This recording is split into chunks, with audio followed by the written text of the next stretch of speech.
अगर हमें इस चीज़ की पहचान करनी हो कि हमें जो बताया गया डाटा है, जैसे यहाँ ऑप्शंस में हम देख रहे हैं कि ये किस टाइप, डाटा की किस टाइप से बिलोंग करता है या किस कैटेगरी में हम इसको ला सकते हैं, तो ये बात हम जानते हैं कि डाटा जो होता है बेसिकली वो न्यूमेरिकल, जो हमारे पास फिगर्स आती हैं यानी जैसा नंबर्स वगैरह होते हैं इस तरह, इसको हम कहते हैं डाटा। लेकिन इसको हमने दो क्लासेस में या दो ग्रुप्स में डिवाइड किया हुआ। एक को हम कहते हैं प्राइमरी डाटा, और जो सेकंड होता है इसे हम कहते हैं जी सेकेंडरी डाटा। ठीक है, ये प्राइमरी और आगे डाटा। इसी तरह जो सेकंड वन है इसको मैं इसके लिए लिख देता हूँ कि ये हमारे पास होता है जी सेकेंडरी। ठीक है, अब इसमें और प्राइमरी में क्या फर्क है, यानी जो प्राइमरी डाटा होता है वो ये होता है कि आप खुद जाकर सोर्स, यानी जो आप, जैसे आप फर्ज करें आप एक लाइव मैच देखते हैं और उसमें जो स्कोर्स हैं उनको आप रिकॉर्ड कर लेते हो, तो वो आपका प्राइमरी डाटा है। ठीक है, या आप जाते हैं और वेजिटेबल्स के रेट्स वगैरह जो हैं वो आप कलेक्ट कर लेते हैं, तो वो जो है आपकी जो सेल्फ कलेक्शन है।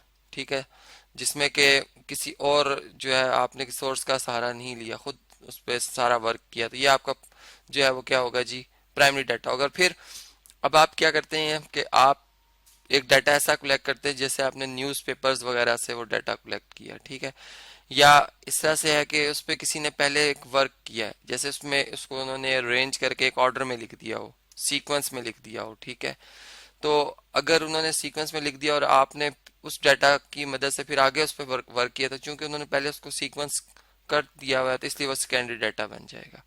इसी तरह आप इन डाटास के हवाले से अगर हम देखें तो ये जो हमारे पास ए ऑप्शन है, ये बेसिकली इसमें देखें तो इसमें बाकायदा जो है ग्रुप्स बना दिए गए हैं, फ्रीक्वेंसी बता दी गई है, यानी ये बहुत ज़्यादा मैनेज हुआ हुआ डाटा है जिसे मैं फिर सेकेंडरी डाटा की क्लास में कैटेगराइज करूंगा। ठीक है, यानी इसको मैं प्राइमरी डाटा नहीं कह सकता, ये मेरे पास सेकेंडरी डाटा हो जाएगा। इसी तरह अगर हम जो है वो बी ऑप्शन को देखें, चलें जी बी ऑप्शन की तरफ चलते हैं। बी ऑप्शन को अगर हम देखें तो इसमें ये 25, 36, 0, 45, 13, यानी इसमें जो ऑब्जर्वेशन है वो ना तो किसी ऑर्डर में लिखी हुई, बस ऐसे ही नोट की हुई है।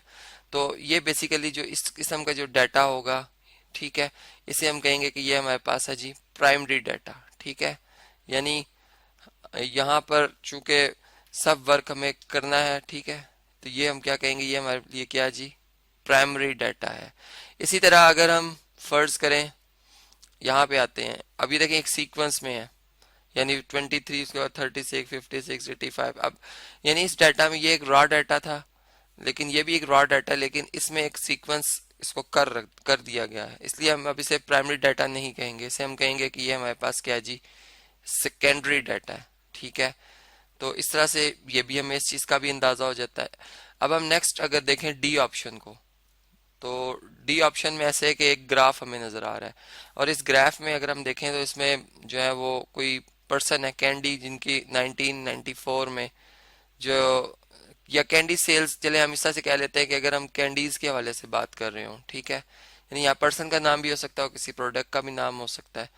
तो अब इस हवाले से अगर हम देखें तो ये हमारे पास जो है वो इस तरह से कि जनवरी में इतनी सेल हुई है। ठीक है, इसी तरह फिर जनवरी, फरवरी, फिर मार्च, अप्रैल, फिर मई। ठीक है, तो इस तरह एक एक महीने, एक एक मंथ का गैप है इसमें, और उसमें हमें सेल्स पता चल रही है कि कितनी हुई है। अब ये मिलियंस में है या फिर जो है वो थाउजेंड्स में, ये एक अलग बात है। तो इस तरह से अब ये चूंकि बहुत ही अरेंज हुआ हुआ डाटा, एक यानी इसको हम कह सकते हैं कि ये एक मैनेज डाटा है, यानी जो कि मैनेज किया जा चुका हुआ है, तो इसलिए हम इसको भी जो है वो सेकेंडरी डाटा ही की क्लास में कैटेगराइज करेंगे। तो इधर लिख देते हैं कि ये हमारे पास है जी सेकेंडरी डाटा। ठीक है, तो इस तरह से हमने समझा कि हमारे पास डाटास तो अवेलेबल होते हैं, लेकिन हमें इनकी पहचान करनी होती है कि क्या ये प्राइमरी डाटा है या फिर ये सेकेंडरी डाटा है।